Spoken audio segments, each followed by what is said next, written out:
Hey everyone, Newman with 910 Airgun Tuning and Repairs. Today we have the FX Impact M3 and I'm going to be going over how to access the second regulator. As you can also see it from this side. That's that brass piece down in there. You might want to access the second regulator for any number of reasons. You may be just trying to do some maintenance to it. You may be trying to install an aftermarket regulator or upgrade parts in the regulator itself. Nevertheless, this video will show you how to get to the regulator and how to remove and install one. So we're going to be mostly working on the left side of the rifle today. That's the easiest way to access everything. The steps will be to remove the trigger guard, then we're going to have to remove the trigger plate, to remove the trigger itself, then we'll have access to the regulator. So these are the tools we'll be using today to gain access to the regulator. The first one is here. It's going to be a 2.5mm bit. It could be a speed drive or a hand drive. The next one after that will be a 2mm. Again, same thing, speed or hand. After that, we've got a 5mm. That'll be to remove the regulator housing. Also, we'll need a pair of hemostats or needle nose pliers in order to remove the trigger pin. And then last but not least, I have my regulator piston tool here. It's a tool I made to remove the regulator piston without any sort of damages to it. And also, it's made out of actual aluminum. With O-rings inside, so it's never going to wear out, never going to not work.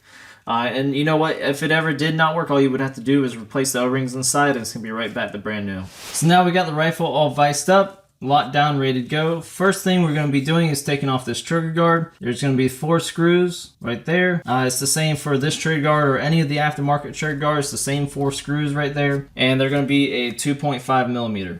So I've got my 2.5 and my Panasonic here for speed drive.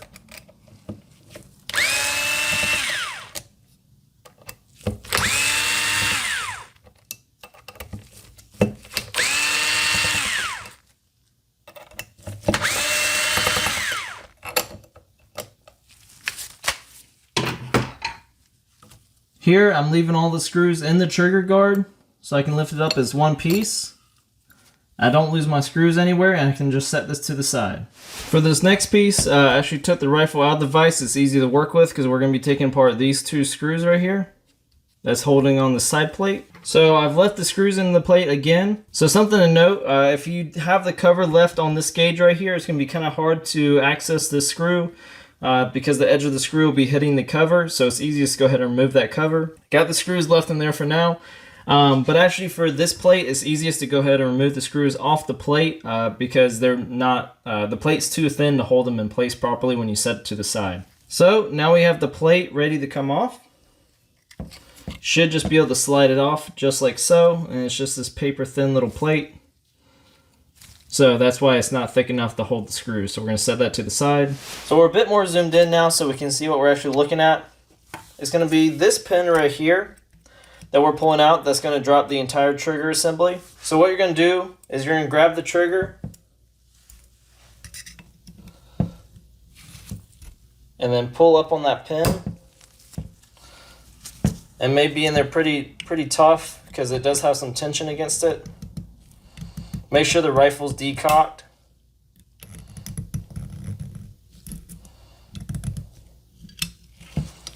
And there you go. There goes your trigger assembly. And now the pin's loose, of course. So we can set all that to the side.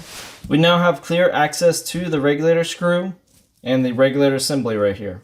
So as mentioned before, I said it's a 2.5 speed or hand drive. It is easier to get this screw out with a hand drive, so you see here 2.5. Once again, make sure the rifle is degassed before you do this step because there is pressure behind a regulator, obviously.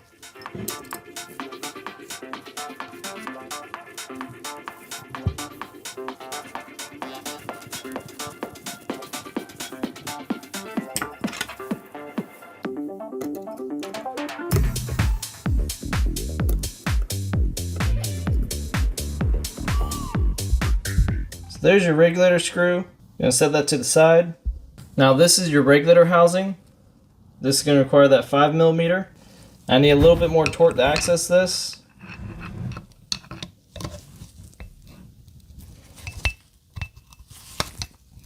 So I'm going to hold it with my hand.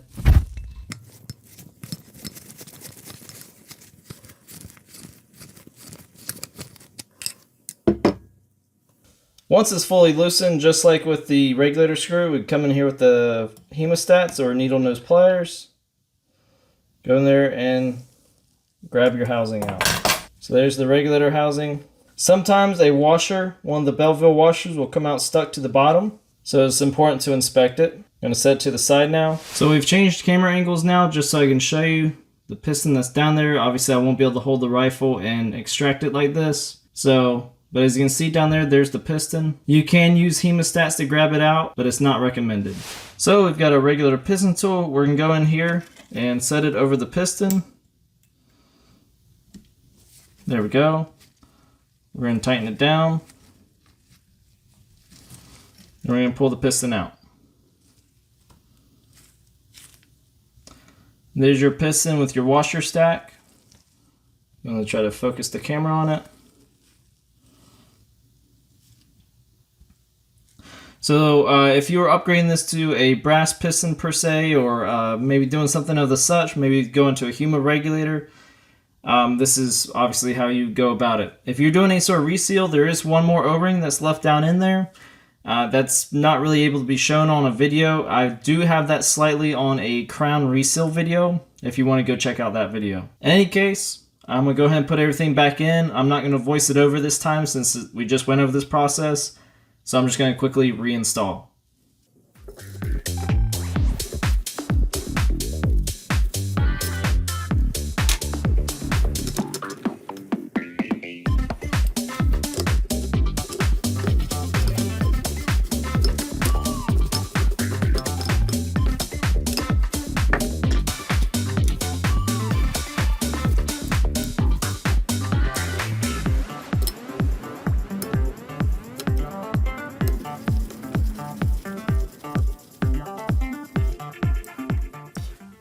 So as you can see, whenever I put the regulator screw in, I had to set it in place and then kind of push it in at first.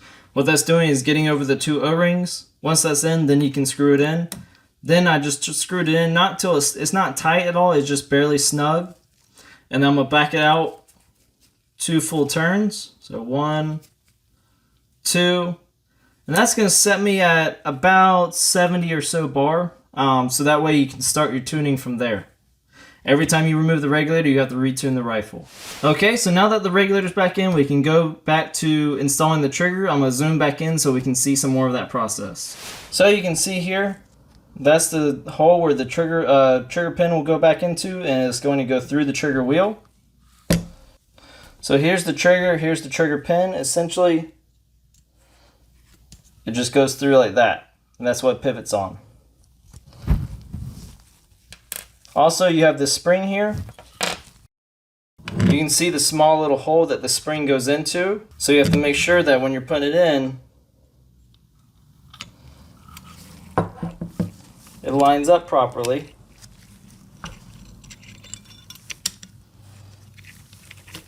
You put it in, and then you're just going to hold the trigger in place with the wheel lined up with that hole.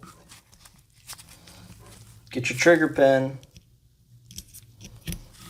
drop it into place, and there you go. Now your trigger's back on. So the next step is the plate.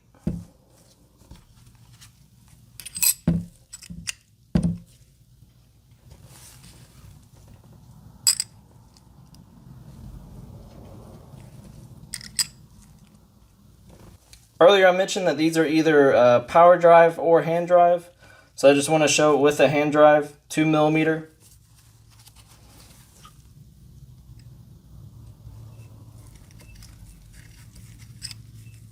I mean, this is just barely finger tight.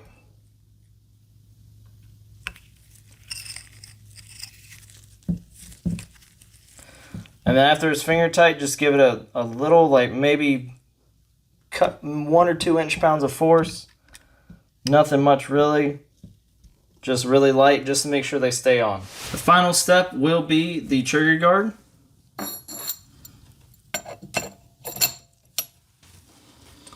I like to tighten in more of a lug nut pattern, so crisscross.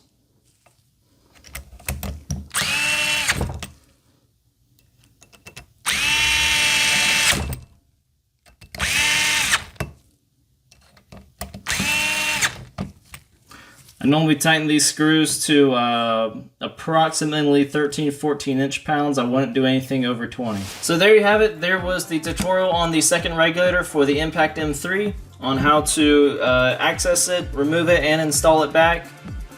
If you have any questions or comments, leave them in the comments section below, or shoot me an email over to info@910agtrllc.com, or you can head over to the website by the same name, 910agtrllc.com. Check me out on Facebook and Instagram as well. If you like the video, I hope you like and subscribe. As always, happy shooting.